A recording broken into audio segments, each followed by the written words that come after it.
እግዚአብሔር የማንነቱን ዕውቀት ለመግለጥ በጣም ነው የጮኸው። እኔ ነኝ፣ እኔ እግዚአብሔር ነኝ፣ ከኔ ሌላ ማንም የለም፣ እንደኔ አይነት የለም፣ በማን ተመስሉኛላችሁ? ከማን? ኢያሱ በምዕራፍ 24 ላይ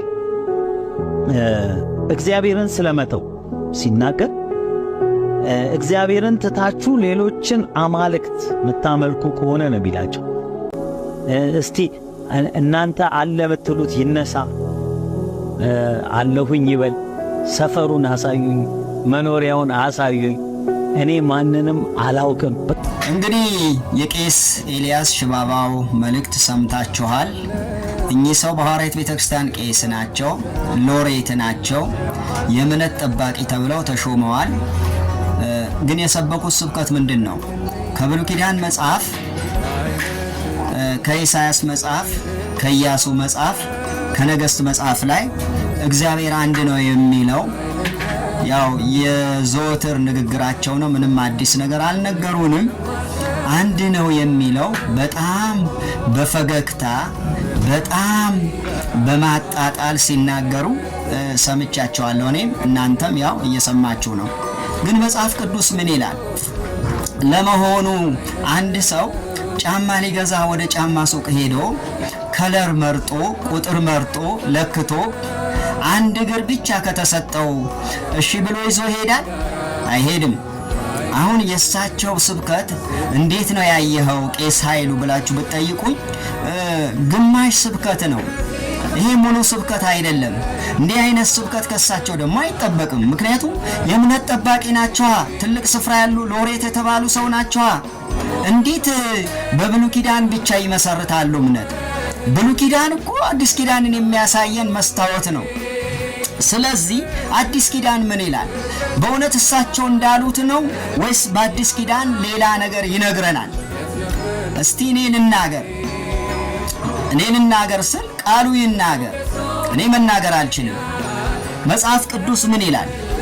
ዮሐንስ ወንጌል ምዕራፍ 3 ቁጥር 35 አባት ልጁን ይወዳል ሁሉንም በእጁ ሰጥቶታል ይላል። ክብር ለእግዚአብሔር ይሁን። ይወዳል ሰጥቶታል ይለናል። አንደኛ። ሁለተኛ ዮሐንስ ወንጌል ምዕራፍ 8 ቁጥር 16 ላይ የላከኝ አብ ከኔ ጋር ነው እንጂ ብቻዬን አይደለሁምና እኔ ብፈርድ ፍርዴ እውነት ነው አለ። ወገኖቼ ስንሰብክ አዲስ ኪዳንና ብሉይ ኪዳንን ሁለቱን እያስተያየን ካልሰበክን አንድ ቦታ ብቻ ከቆምን ስብከታችን ልክ አይሆንም። የእሳቸው ስብከት አሁን ልክ ነው ወይ ብትሉኝ ልክ አይደለም። ልክ አይደለም። ልክ አይደለም። ዮሐንስ ወንጌል ምዕራፍ 14 ከቁጥር 1 ጀምሮ እንዲህ ይላል፣ ልባችሁ አይታወክ፣ በእግዚአብሔር እመኑ፣ በእኔም ደግሞ እመኑ ይላል። በእግዚአብሔር እመኑ፣ በእኔም ደግሞ እመኑ። ማን ነው ይሄንን የሚለው? ጌታ ኢየሱስ ክርስቶስ ነው።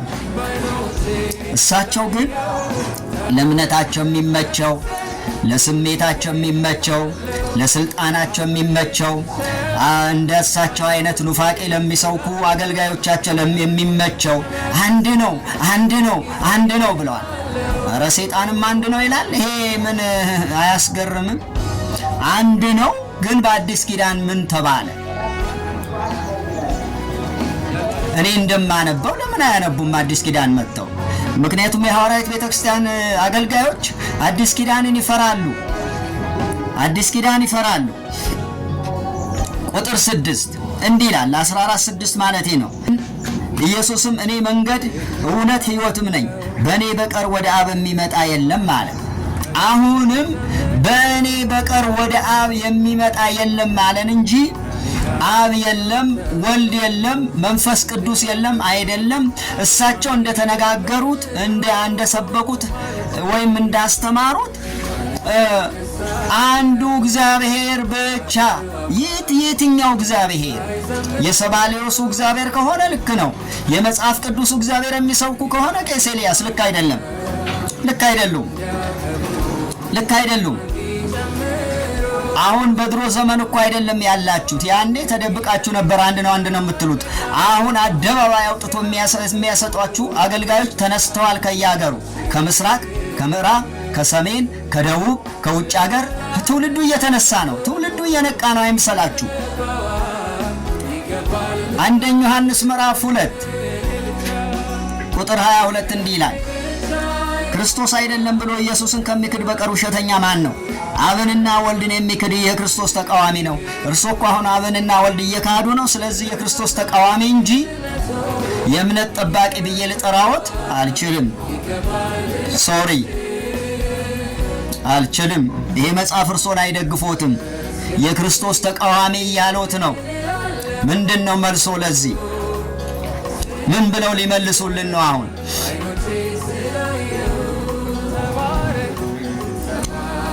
ሁለተኛ ዮሐንስ 1 ምዕራፍ ነው ያለው ቁጥር 9 ምዕራፍ 1 ቁጥር 9 ለሚወጣ ሁሉ በክርስቶስ ትምህርት ለማይኖር ሰው አምላክ የለውም። በክርስቶስ ትምህርት ለሚኖር አብና ወልድ አሉት ይላል። እርሶ ግን አብና ወልድ ሽረው እዛ ብሉይ ኪዳን ላይ እዛው በዛው ልክ አሁን ታጥቦ ጭቃ ላይ ወጥቶ እንደሚንከባለል ልጅ ሕፃን ልጅ እዛው በዛው ነው ያረው። እንዲህ አይነት ስብከት የለም። እንዲህ አይነት ስብከት የለም። እንዲህ አይነት መልእክት የለም። እንዲህ አይነት የእምነት ጠባቂ የሚባል ሰው የለም። የእምነት ጠባቂ የተባሉ አባቶችማ እምነትን ጠብቀው እኛ ጋር አድርሰዋል። የጥንት አባቶች ነቢያት ትንቢት ተናግረዋል።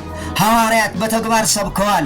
ጌታችን ኢየሱስ ክርስቶስ ከድንግል ማርያም ተወልዶ መጥቶ በስጋና በደም ተካፍሎ ስጋን ወስዶ ከማርያም መጥቶ ቋንቋችን ተናግሮ ምግባችን በልቶ አስተምሯል። ንጹሕ ትምህርት። እርሶ ግን እንዴት ነው የሚያዩት መጽሐፍ ቅዱስን? እንዴት ነው የሚጠብቁት ሕዝቡን? ይሄ እኮ መጠበቅ ሳይሆን ማፍረስ ነው። እግዚአብሔር በነገር ሁሉ ይርዳችሁ። ተባረኩ። ቄስ ኃይሉ ዘሪሁን ነኝ። ሰላም ሁኑ።